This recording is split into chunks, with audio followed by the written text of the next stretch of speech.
Thank you, Nadia. Thank you, everyone, for joining our session. Today is a special session because we have a online and offline meeting together. And today is a real estate leading change channel. It's inclusiveness of world women leading change, the organization that I co-founded with 40 other women around the globe. And today very special because we will have our vice president and also the woman leadership in Africa, Princess Devi, to lead this session, and also the live session in South Africa in the Radisson. Hi everyone. Hi Rishi. Hi everyone. So let's open with the words of prayer. I will give President Mankole to start our event with prayer. Thank you. Let's pray. Heavenly Father, we thank you for this meeting. We thank you for this wonderful opportunity once again, King of Kings. Bless us, give us the wisdom. Let each and everybody who's going to contribute, Lord Father, contribute beneficially. We thank you for this platform. We thank you for the spirit of duplication. As you said, Lord, that if you do as you do, then we all shall be well. The same occurs to if we do as all the successful people have done in their successful businesses, the power of replication, the goodness, the kindness, and prosperity shall be for all. Thank you and bless each and every one of us for good deliberations. I shall take this opportunity to request for those who are not Christians to say prayer, a minute of silence.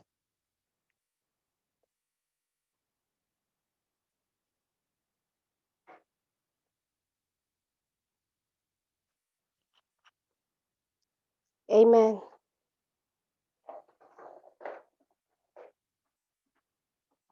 Thank you, President Mankole, President and co-founder WWLC from Lesotho, Africa. I would like to call up President Julia Stina to acknowledge all presidents that here today. Thank you. I'm sorry, I'm outside. Maybe my voice is not going to be very clear. Can I ask President Rebecca to help me to acknowledge?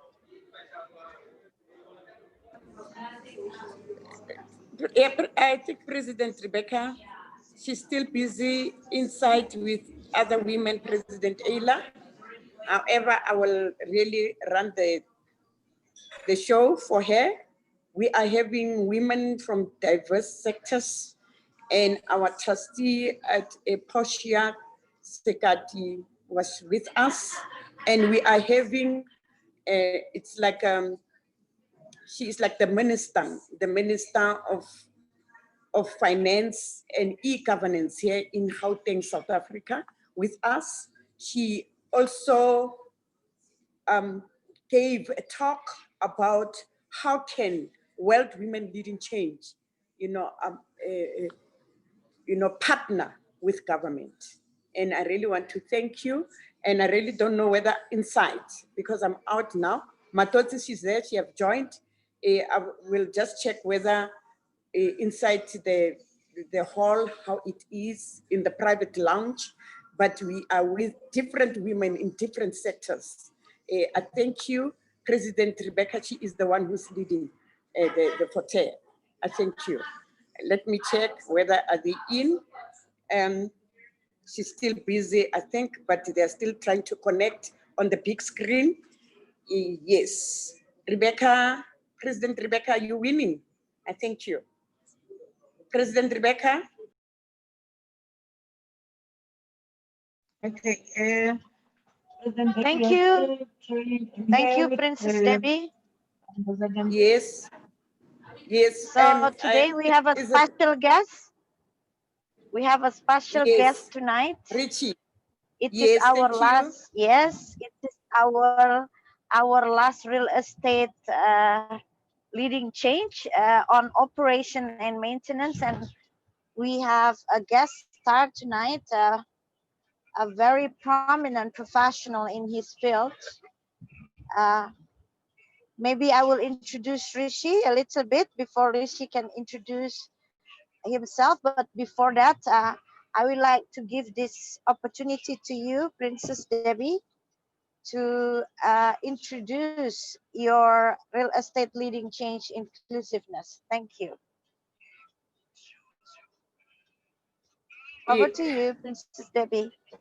Yes, good afternoon. Good afternoon, Richie, and good afternoon, Mario, and also our president, our Professor Princess Ayla, and all the president of the World Women Leading Change in respective countries. You know, always President Ayla always says that we women, we are the real estate. Why we are the moving real estate? Because we carry a human being 9 months in our, in our bodies. And this sector, it should be driven by us as women. However, it's been driven by men. And this afternoon, when our trustee, Hoshia Sekati, when she was addressing us, she said that, mainly women are not in this sector, but we are saying that we really want to see a very, very transform kind of transform organization, especially in the sector of real estate, because we women, we carry human beings, and every time when you write a will or whatever, you start with your estate. Anything, if ever you want a healthcare sector, healthcare service center, it needs an estate. What if ever you want to keep your products, you need a place where you can really keep your product. If ever you want to go for a gym, you cannot just do the gym wherever.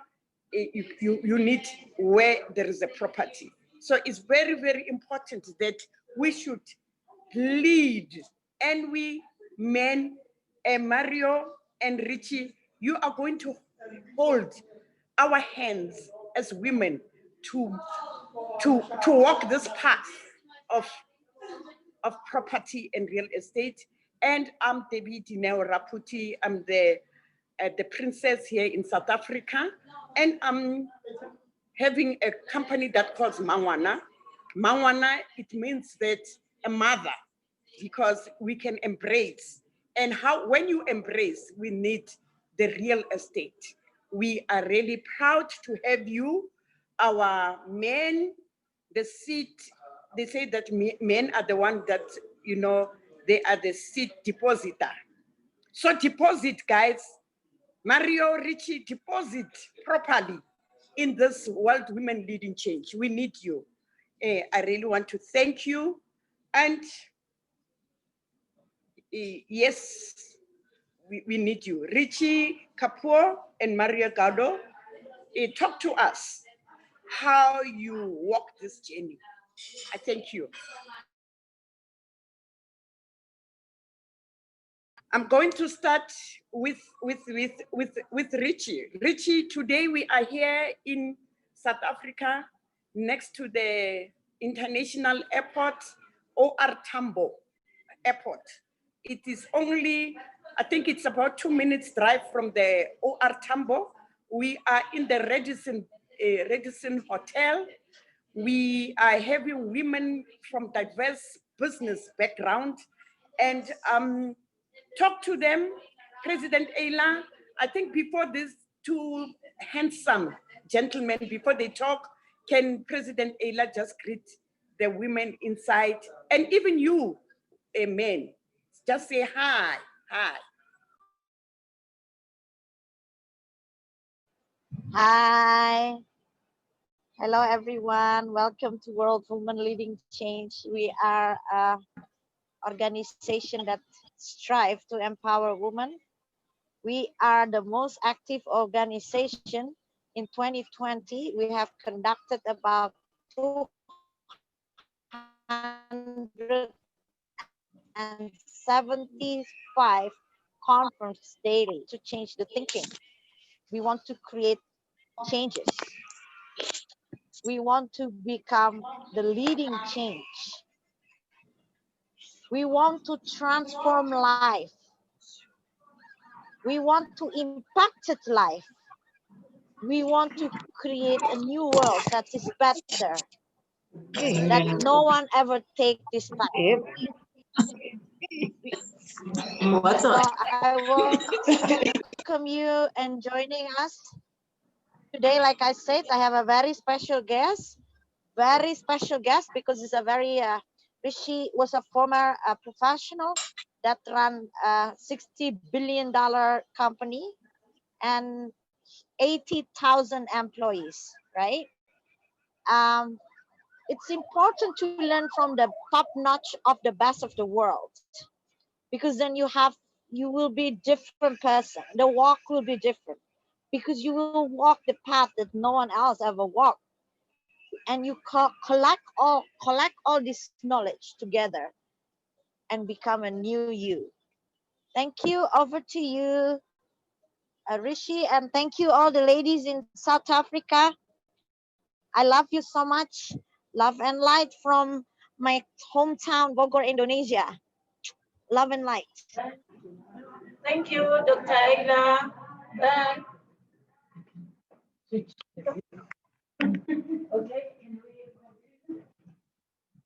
Okay, Over to you, Rishi.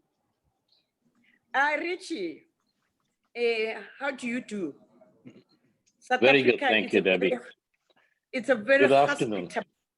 Yeah, good afternoon. Talk to us. Tell us, who are you? How did you start? You started your business, and how far is your business? And how will you be able to take us by your hand? I thank you. Absolutely. Thank you, Debbie. Thank you, Ayla. Very quickly, let me introduce myself. I wish I could say that I was running a $16 billion organization myself. I was not. It was run by the 60,000, 70,000 men and women who made success possible every day. My role really for the last 12 years was to look at all global development for a company called MGM Resorts International. I looked at all of the real estate development that was non-casino or non-gaming driven across hotels, hospitality, integrated real estate, entertainment, theater, performance arts, etc., for everything outside of the Americas. That included mergers and acquisitions, strategic board advisory, and trying to create very complex real estate joint ventures and opportunities that were accretive, of course, to the shareholders of MGM, but primarily that were destination drivers in the cities and countries that we went to in terms of creating employment opportunities and being able to create a multiple, or what we call an exponential increase in tourism traffic in those destinations. I now run a company called Aureus Hospitality. It is mainly an asset management, valuation, and transaction advisory business focused on advising people who are either current owners or future owners of real estate with, in most cases, a hotel component.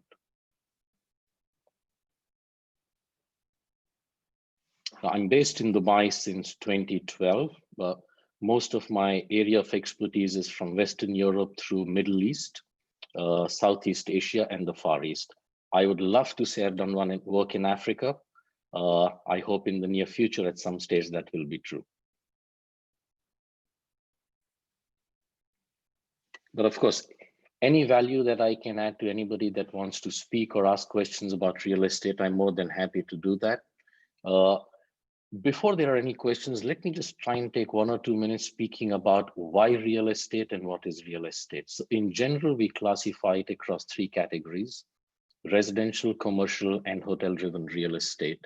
The question really, the first question is, why should I invest in real estate? Whether you're an individual owner that wants to buy significant real estate, or you want to invest some capital, or you're part of a larger portfolio of assets and you need to diversify. So the first reason really is diversification of risk.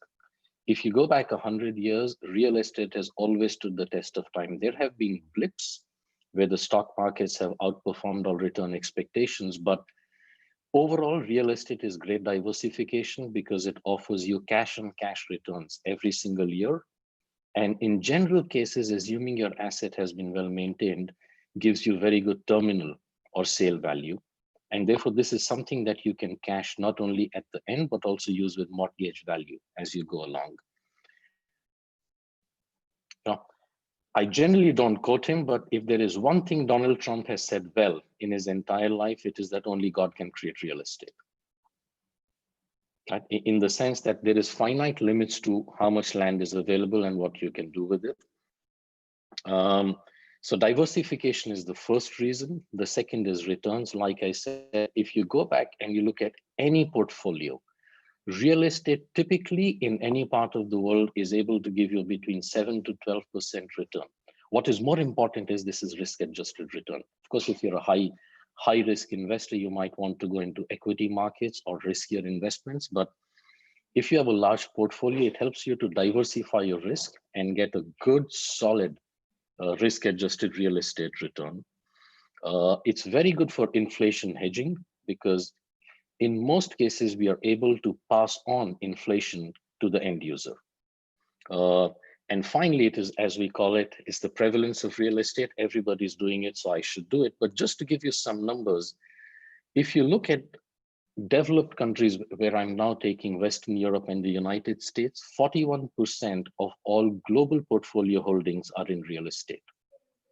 And increasingly, there is a trend to go towards what we call integrated real estate, which is a combination of hotel, commercial, residential, and entertainment, trying to create a work, live, eat, play oasis within cities. And I think that is particularly relevant to countries in Africa and countries in Asia where human density is very high. Civic infrastructure has not kept pace with the kind of sheer demand growth that has happened in terms of construction. And it is important to be able to create these little oases of work, live, eat, and play so people don't have to physically commute to address all of their different needs and what they want to do. That really is what we would call portfolio management and real estate. But I'm happy to go into a bit of a deep dive for any questions that now come up. Yes, thank you so much. Thank you, Richie. Yes, I just wanted to get any other person from the audience. I remember that President Mankule said that even the hotel, he wants also to build a hotel right in the landscape, mountain top of Lesotho. Probably you've got something to ask President Mankule, anything that you want to ask Richie here? Well, not really. Good evening, good afternoon to everybody. I just want to thank Richie for having honored us and come to address us on this platform. For some of us, real estate is still very new, but what we were having a conversation about a couple of weeks ago is the virgin or unexploited countrysides, whereby we can take a page of Sun City, which is well known to most of the world. That was just bare land and just totally transformed into a wonderful place. And we're just saying that we come from countries here which are still, in my opinion, fairly underdeveloped or even ranked as developing countries. And there are pockets of areas where we feel that mega resorts can actually be put up, given that Lesotho lies above South Africa. And I'm saying this cautiously, knowing very well there's a large audience of South Africans. If you look at Lesotho in the map, it looks like a little dot, but that little dot is actually the the star above South Africa. We we have snow in the winter, we have amazing scenery, and we actually export water to South Africa. So there are good opportunities in this country and untapped, in my opinion, whereby given the size of the country, we're looking for the quality and not the quantity, not the huge thing, but we want that top of the range class. Ricky, thank you so much for Richard, and of course, Ayla, you always bring the best. Thank you so much. This was enlightening for me. Well, I would not be here if it was not for Ayla, but let me take things one at a time. First of all, I am familiar with Lesotho. I actually had the pleasure of having dinner with the president of Lesotho. I think that was maybe 13 or 14 years ago in my previous assignment when he was visiting my hotel. And I spent quite a lot of time and a lot of wine with him over the dinner. So I am familiar. But yes, you know, real estate can be frightening for people who've not ever delved in it before. But I think first and foremost, if you're going to do the right project, you should realize even if it doesn't work out well, there is some terminal value to what you have built. There are a lot of companies like pension funds and large real estate asset investors that are willing to come in and buy something at a premium because their risk has been taken away. It's what we call a de-risk return. So the highest risk is when you look at a site, for example, in your case, and you want to build, whether it is a hotel or a resort or an integrated development, the highest risk is from there till the day you physically open. Most of it typically in our parts of the world, which is the Middle East, Africa, and Asia, comes from political risk in terms of being able to get the right approvals. I can count on my fingertips the number of countries where you need 10 approvals, but I can count many more where you need over 100 approvals, including, let's say, a little thank you gift here and there to get those things along. But there are enough investors that are happy to come and pay a premium once you've gone through the motions in rolling up your sleeves and dirtying your hands and going through it. So that's one. I think if nothing else, COVID this year, it was always a trend, but COVID this year has taught us that there is great value to doing beautiful developments in parts of the world that are as yet unexplored. I think people increasingly, we've seen the trend now for over 10 years. Even the new generation today, when they travel, they want to see experiences. It is no longer about, is that yet another Ritz-Carlton hotel or is that another St. Regis property? It is more about, forget the branding on it. What is the experience that I can take back home with me and speak about and cherish and nurture? And the only places you can do that today are those that are slightly untapped, which is why I started by saying that I think truly Africa is the next frontier for real estate development. And I think it will come eventually. I'm biased. I always think hotels give better returns than other classes of real estate, but hotels have one great advantage. You cannot go outside of a main city and try and create a real estate development and deliver value out of it unless it is a hotel. So for example, if you went 100 miles outside the city center and you tried to create a residential development, it would never do well. But if you create a hotel and a great resort, people will always come. And there are other great advantages to it. A significant cost of developing real estate actually comes from the physical land or the real estate. And the lower you can bring that, the higher your margins of return are. So yes, there is an element of risk, but I think that is significantly de-risked because you're paying so much less for the land. And generally, governments around the world give great tax advantages and tax holidays for something like that because it brings what we call socioeconomic benefits and employment opportunities. The most important thing, and I think I must have said it a million times in the last 25 years, the most important thing is, what is your vision? Do you want to build a hotel or a residence or whatever because you want to be the ultimate owner of it 20 years down the line? Or are you building it because you see financial value in doing something like that and exiting? If that is the case, then typically a good exit is 5 to 7 years from the date that you start planning, assuming that you will open the project in 3 years, because typically a hotel delivers its highest peak between the 4th and 5th year of opening.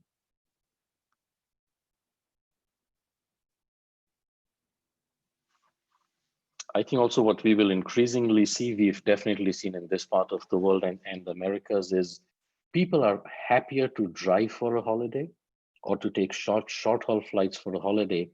And whatever they have saved in terms of time and money in taking flights, apart from the sheer headache today that is called a flight, it's no longer the experience it used to be, right? Apart from all of that, people are happy to take all of that and invest it in better real estate.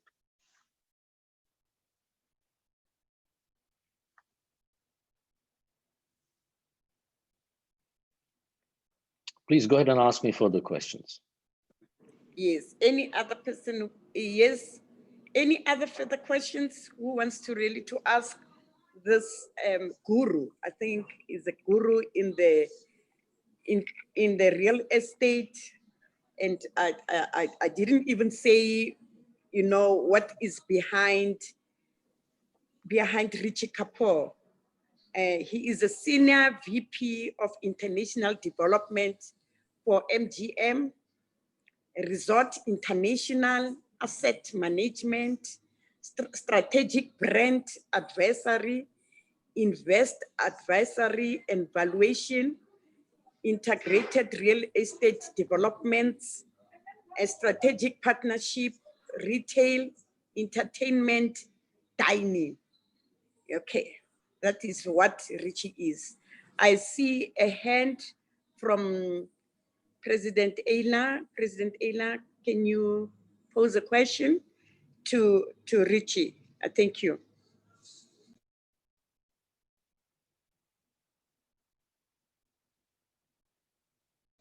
Rishi, Hello? you know, Rishi, can you hear me? Rishi, I absolutely can. as a developer, yes.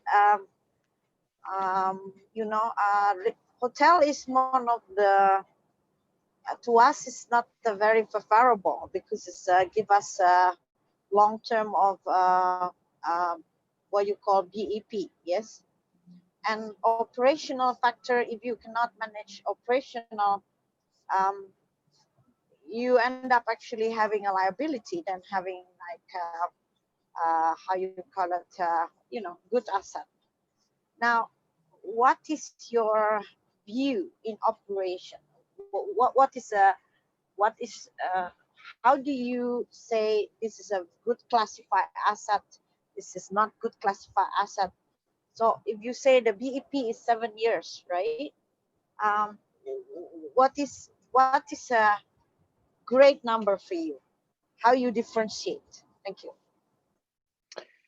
Thank you, Ala. Actually, wonderful question, because it all starts with why should I build a hotel or any other type of real estate? Maybe it could be a residence. So normally as part of the strategic advisory I do, and that is at for very established, very large companies, is really to ask them, what is your vision? Is your vision a short-term flip? Is your vision to hold and manage yourself? Or is your vision to build and let somebody else manage and you just get incremental returns on it? I think, and there are different classes of asset investors, right? And all of them have different needs. For example, insurance companies love hotels because of the cash on cash returns, the inflation hedging, and the long-term value. What we should keep in mind, again, I'm biased, but what you should keep in mind is if a hotel is well built, and I'm talking about anything that is 4-star and upwards, it is one of the only asset classes that tends to hold its value, because the operator and owner both typically reinvest every single year in making sure it is top class, because it is a 24/7 functioning hotel. But yes, the second question after the vision is, what is the highest and best use for this piece of land we are looking at? It's interesting because actually for one project I looked at in Hong Kong, where they wanted to build a 200-room, very high-end boutique hotel. When we ran it on a purely financial basis, on total returns and total investment, and we factored in the risk element in it, the highest return was actually to make it a parking lot. And therefore, if you're relatively ambivalent to what type of real estate it is very important to do a highest and best use and see where am I going to get my maximum returns. It could be something as, you know, we turn our noses down at it, but if it's making money, hey, absolutely, why not, right? Your next question, Ayla, was what is a good return? Really, it differs market to market because increasingly what we have to factor in is political risk, economic risk, and shocks. And our perception, there's no hard science behind it, but our perception of it, of how do we mitigate risk in cases of war, acts of God, sudden shocks and pandemics and so on, and do we believe that market or that country is adequately placed either to be able to take advantage of it, and if not, at least to be able to mitigate my risk that comes with it. So it really depends on your risk appetite. I have seen real estate assets that have had a 30% return, but with significantly higher risk.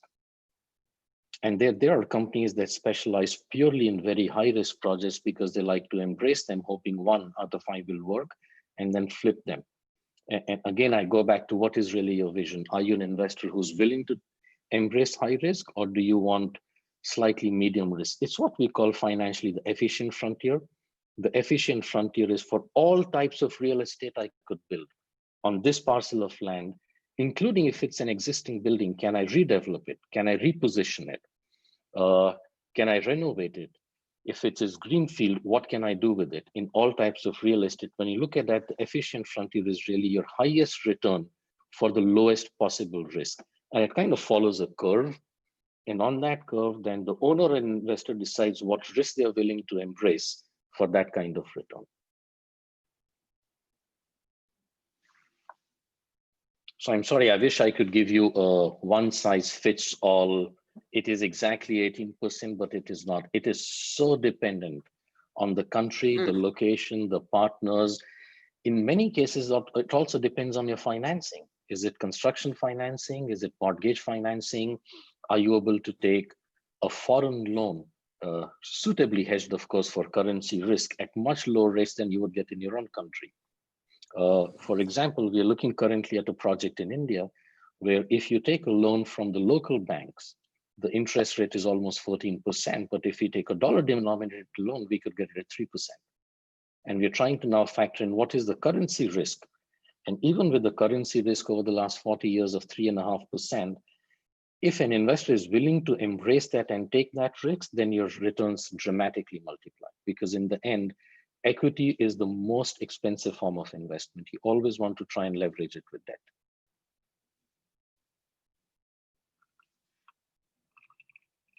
Yo, thank Wow. you so much. Thank you. Thank you. Wow. Thank you so much, Rishi. I just wanted to check any other person who really wants to ask, to pose question to Rishi. Do we have ways? And I can see that Mario is also in. Mario, how are you? How are you, Mario? You're speaking to David Dineo Raphuti from South Africa. Yes. Presently, I'm in the Radisson Hotel that is about 2 kilometers from the OR Tambo International Airport. You are welcome. And today we are meeting as women from diverse backgrounds in business. And we were also visited, one of our speakers today was the Minister of Finance and E-Governance here in Gauteng, South Africa. Gauteng is an economic hub of South Africa, Gauteng. Gauteng means gold. Mario, Carlo, Hello. Yes. talk to us. Hello, everyone. I'm very good. How are you, handsome? Everything is good here in Rome, except the COVID. Yes. But Yes, we are talk to us. we are well. Can you hear me? Can you hear me? Anyone hear me? Okay, it's good. Okay, my name is Mario Gallo. I am from Italy. Oh, what happened here? Did I share something? No. Okay. What happened? Yes. I don't know, something happened. And I'm an entrepreneur and a traveler. I have been in business for 27 years here in Rome. I run hotels, restaurants, ice cream place. I had bars also. And I have a little internet presence with several websites. Okay, I have been invited to this meeting talk about maintenance and organization of a hotel or properties that their destination is for a hotel. So hotel management. I have been in the business for a long time, and what I can say, it's property must, once you invest in a property, they must have a return, because that's the main goal to having a property. And when they're transformed to hotel, the management of this hotel at 360 degrees is very, very important to make sure that profit is there. Of course, the hotel, it's divided in different areas, like executive, front desk, guest attraction, housekeeping, maintenance, accounting, marketing, sale, and everything that food and beverage, everything is connected to it. So in general, what I did and what I do, it's having a general management, and this is something very, very important for the property, because this is the key to generate the best profit. Of course, having less investment for a higher profit. And hopefully today, everybody that I hear will be interested on this talk. So what to say? Management, first of all, I believe it's made by people. So when you open a company and that's hotel, you must focus on the people you employ, because most of the time they help you to make the business grow and having a very good profit. Because also smart people can help you to improve how to present and to create new ideas for the customers. So you can prevent to stay behind the competitors or the competition. Managing the hotel is focused on many different ideas. Some people only focus online, some other people focus on local experience, but I think everything together made the difference. So you must be ready to change when there is a need of change, to improve, or to move in a different direction when it's the time to do so.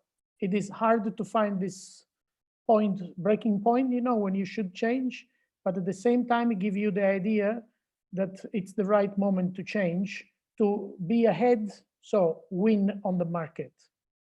Now, what to say? Management is very, very difficult, as I say, because there is many things to take care of, but in general, you need to try to avoid mistakes before anything else. I know it's not easy before, but you have to study what is around you to prevent also that.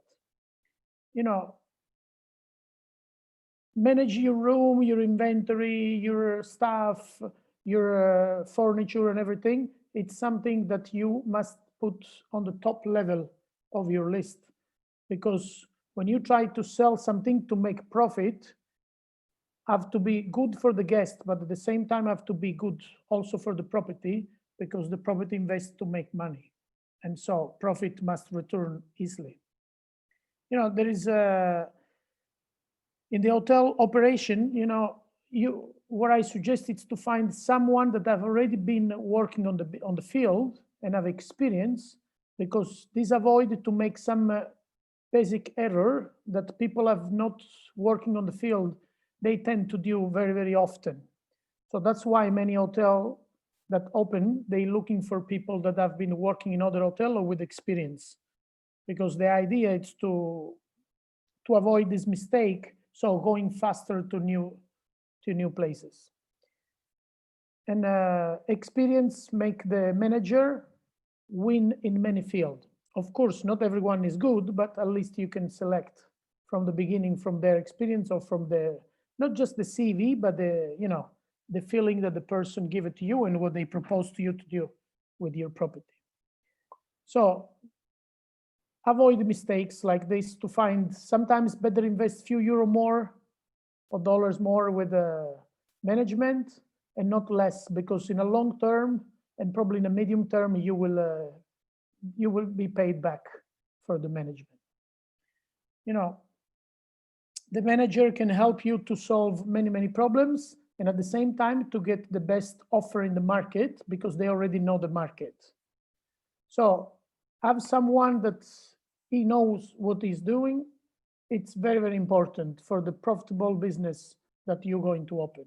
So this is a simple way to say that, as every other job, this is a very complicated part, probably will cost a lot, but at the same time, management is the key that make sure that everything functioning and work for the property, for the hotel, I mean, for the accommodation business, and of course also for the guest, that at the end is that one that bring you the money. So, you know, the manager normally decide also if some part of the business is profitable or not, because with the accounting, they need to have a project, they need to have a strategy to make sure that the hotel going on the right direction. So the strategy that the manager bring to you, it's one of the most important thing, because the strategy present, or at least give you an idea of what can be the future of your hotel, the type of guest you want to attract, the type of room you want to sell, the price that people should pay, and in which area of the market, you know, you want to be put it to sell this idea. So in few words, my suggestions are few.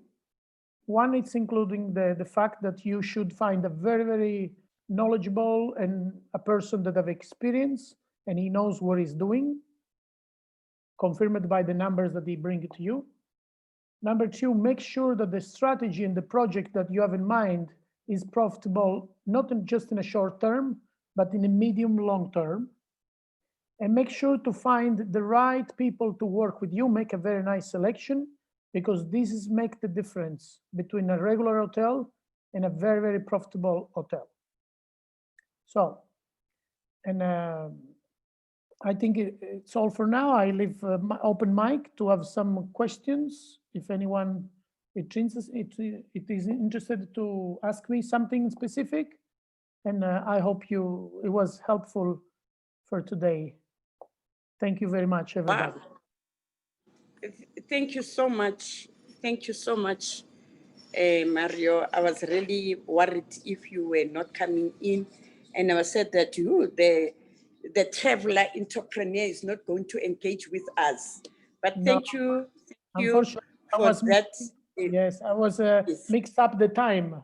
So because I thought that was 3 o'clock, but for you was 3 o'clock for me, but in reality was 2 o'clock. So I feel really sorry to have been late.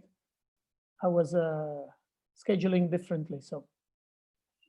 Yeah, thank you so much. I really wanted to check anyone who really wants to pose a question to Mario. Anyone? I have a question, Yes. Princess Debbie. Yes. So I have Thank one you. question for Mario. Mario, I know for like 18 years. And I have one question more for Rishi, because I wanted to understand also. I like to learn about operation. This is something that I need to understand as well, you know, as a developer. Mario, to ask you one question. Oh, cannot hear you, Ayla.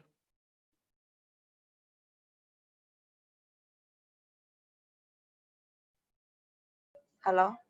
Yes. Hello, can you repeat, please?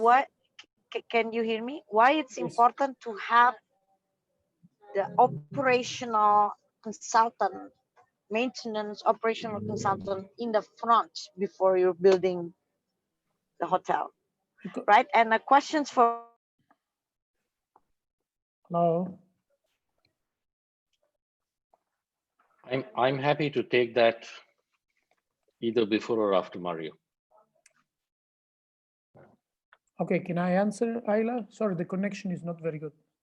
So the question was why you should have an operation managing before you open or when you're in the idea to open something. Okay, my answer is very simple, because as I say before, the operational manager that he know what he's doing, he have been passing through his own experience to several mistakes. So when you talk to him, he already skipped these mistakes. So put you in a place ahead of this mistake. So on the design, on the idea of treating the customers, on the specific area or stuff like that. You know, architects most of the time are very, very good, because they know how to design, how to make it very beautiful, but sometimes it's not functional for what you need. So that's why I think a management that have been there before, they know so many things that maybe discussing with the architect, with the business planner, or with anyone that is involved on the idea, it is an helpful tool for them to design, to build, to project, to make a strategy for the future of the business or the investment or whatever you call. But this is I talk about the hotel, but in general, I think it's in all the field, because in the hotel, in a special way, because you treat directly with the customers, and sometimes for a little mistake, it turns to be not a profitable business, because people will not appreciate something that maybe for a designer, for an architect, it's something very beautiful, but maybe it's not useful. I'll make you an example that probably many of you have been come across. There was a time that in many hotels, new hotels, design hotels, they design the wall for the bathroom on glass. You know, in many regions of the world, there is a problem of the calcium on the water. So every time they wash and the water dry, the glass door or glass wall, they were always dirty. So they have to spend so many hours just to clean it, you know, that was not worth it, because if it was made with other material, look more clean, and they don't lose so much time, you know, on this kind of things. But there are many, many more we can, you know, we can make an example, but this is, I think it's some little idea to make why a manager is probably, management is probably better to have before also. Of course, after it's much better, but you know, at the beginning, it can give you lots of tips and help and, you know, to provide a better service and better profit for the company that make the investment.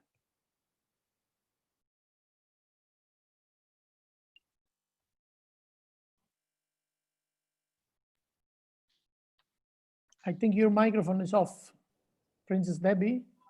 Okay. Oh, I say thank you so much. Thank you for that. Thank you so much. I still want to ask questions, Princess Debbie. Okay. Possible All right, to ask President questions? One more question. Hello. Yes, Ayla, I think I heard my name. And I think we lost Ayla after I heard my name. Yes.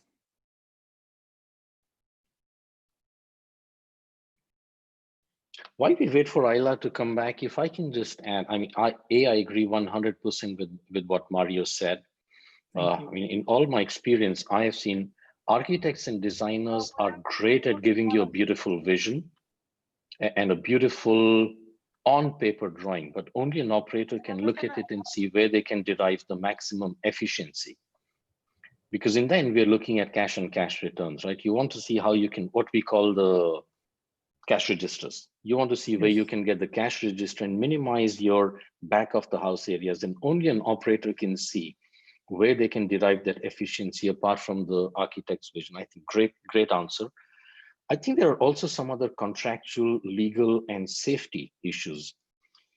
First of all, is if you have an operator that is going to come on board later, it is good that you have them before, because contractually they might be bound to certain performance returns and performance guarantees.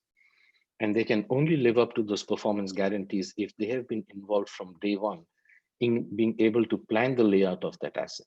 The last thing you want is to build an asset, hotel, commercial, whatever, and the eventual operator to come that they cannot deliver you a 40% EBIT, and it has to be 30% because of the sheer inefficiencies in the system. And I think third and most importantly is what an operator will look at and not an architect is fire life safety issues. Right? Only an operator can come in and understand, is there significant risk or not to fire, life, health, and safety with the way it is structured? And does it meet with local compliance and local laws and regulations in terms of ingress, egress, exits, fire extinguishers, and so on, which is typically not the job of either the owner investor or the architect and designer. Exactly. I think what you say, it's, as I say, it's at 360 degrees. Absolutely. Because, yes, especially if the hotel is big, there is more things involved, you know, on this operation. So having Absolutely. before, it's much better. I mean, Mario, how many times have you and I in the last, at least for me, 20 years, you look much younger than me, but how many times have you walked in and said, why couldn't you get a professional to look at this before? Yes, I think most Right. of the time.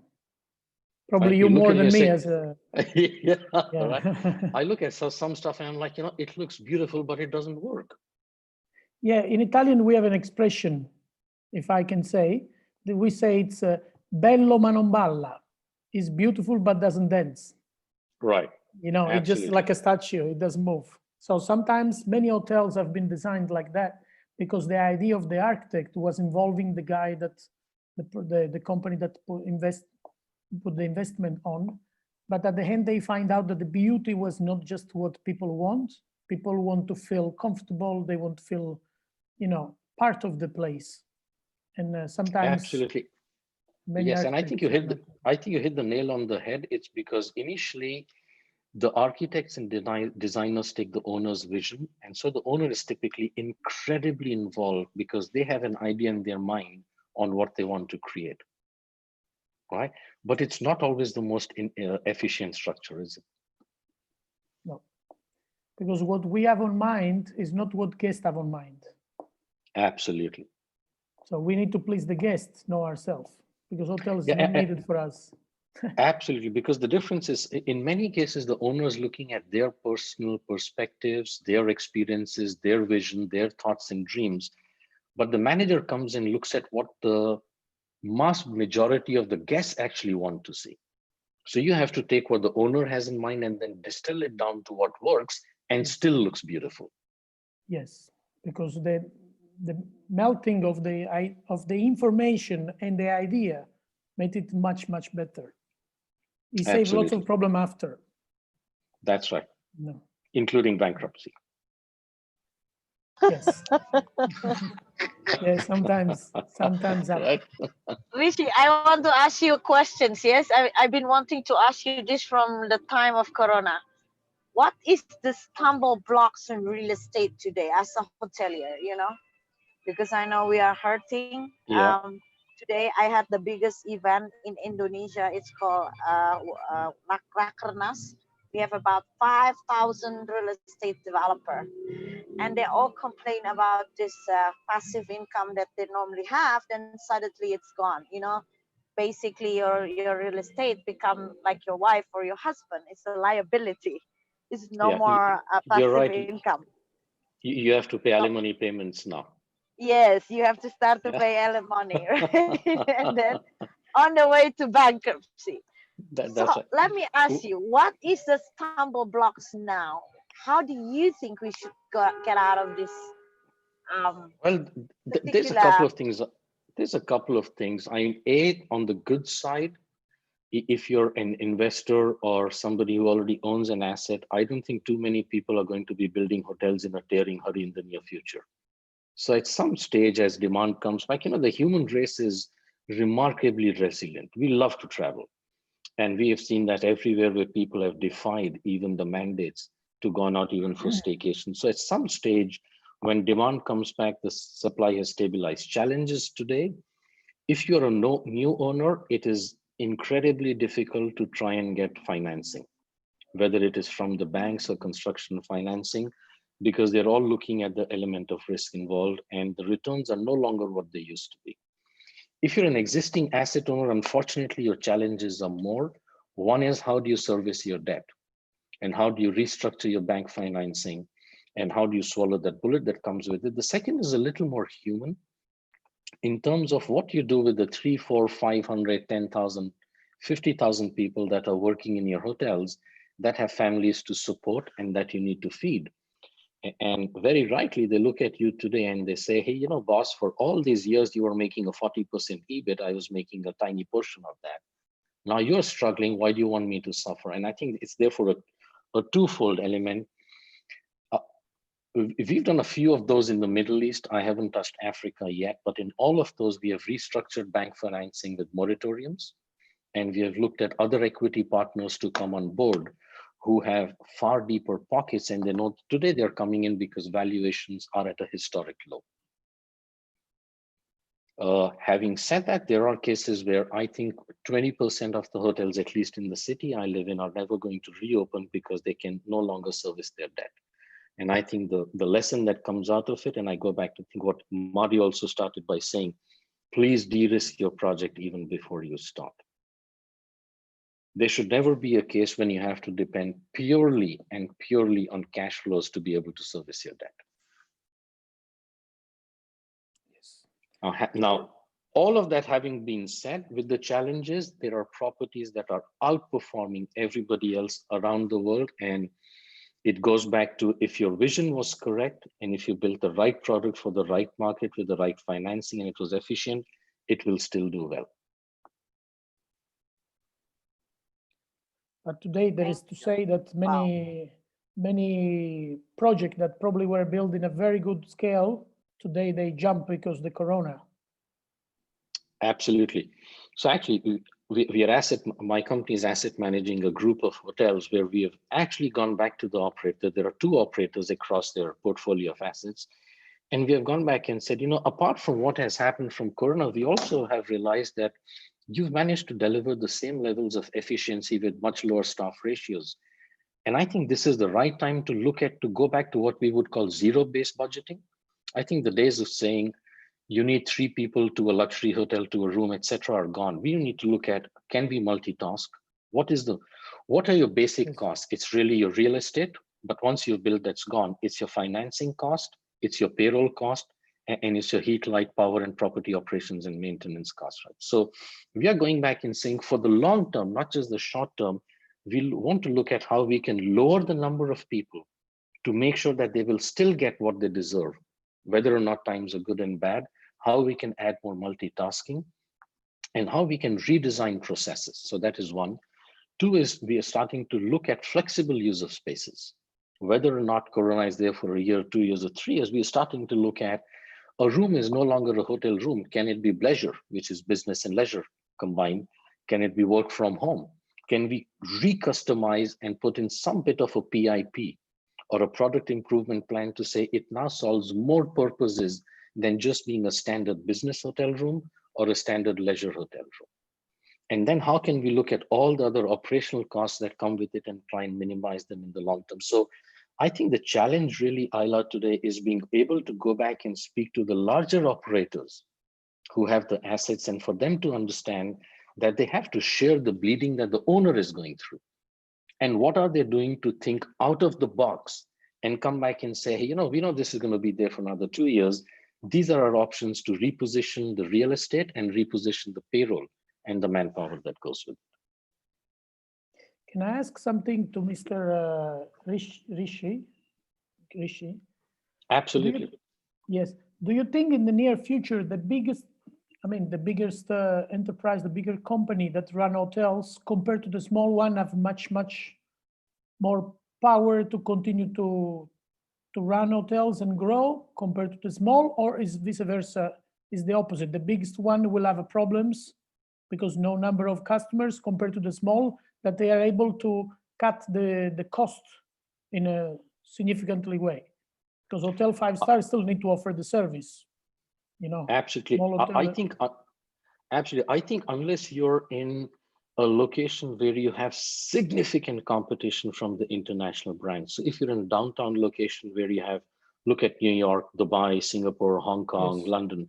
If you're in a downtown location where in your immediate radius, you have just massive international brands that have global depth in their distribution systems, and your clients are coming from those locations, then there is value to continuing with them. Otherwise, the trend clearly is to hive off and go to the younger, more hungrier brands because they're willing to change brand standards. They're thinking out of the box. They're willing to do a lot more. In the end, it comes down to the fee you pay, right? So even if you look at a thumb rule of a 3 and 8 top line, bottom line for a typical hotel management agreement, it's very difficult for a large international operator to give you a haircut because in most cases, their contractual agreements say that they have to maintain parity across most of their hotels, unless you're a significant asset owner with 30, 40 hotels. A younger brand comes and says, I don't really care. I will take a haircut and I will do it purely on the upside based on my confidence. So I think unless you're in a typical downtown location that you need that international distribution, you're better off today with a younger, smaller, more nimble operator that is willing to flip and change things as fast as required. So much, Mario and Richie. I think today that really concludes our discussion for today. And we will really appreciate if Nadia can give us your contact numbers. Yes, I would like to ask Mr. Rich if I can have his contact numbers, because I have some Yes. questions for him, if he doesn't Yes. mind. I was going to say that too. Because our 1 hour time is finished, and really I want to, we will just exchange the contact, because I'm the president of Real Estate in Africa, and President Ayla is the one who is really the one who is mentoring me on to be a guru on real estate. Really, thank you so much, gentlemen. Thank you, Mario. Thank you so much, Thank Richie. you for the opportunity. And yes, thank you so much, and Wonderful President to meet all Ayla, of you. and thank you very much. And can I ask Nadia to play our International Women Leading Change anthem? It's an anthem. Thank you.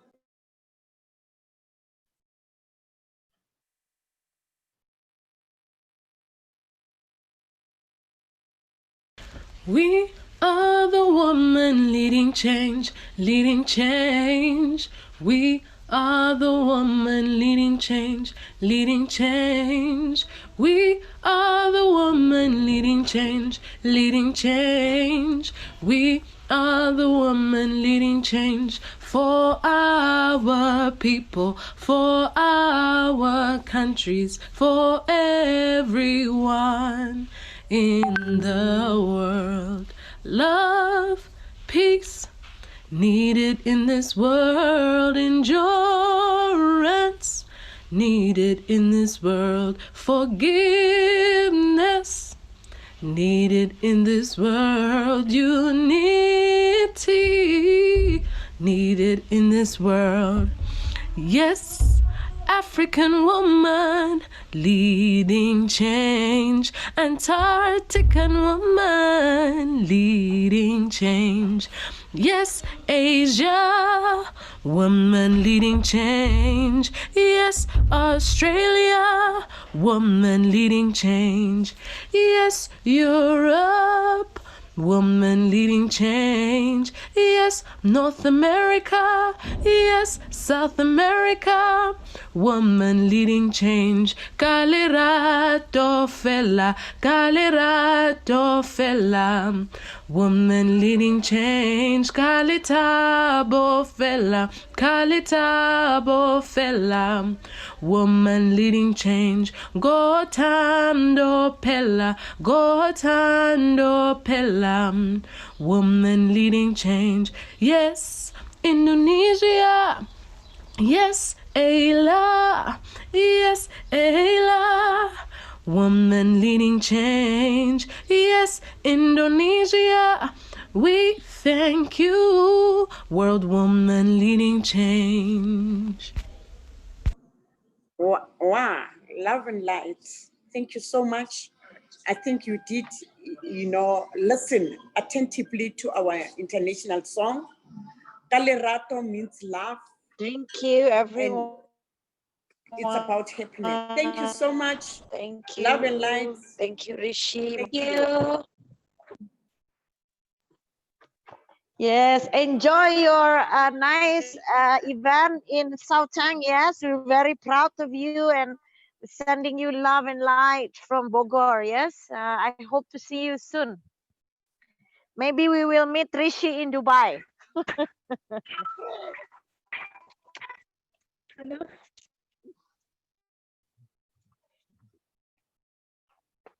Bye-bye.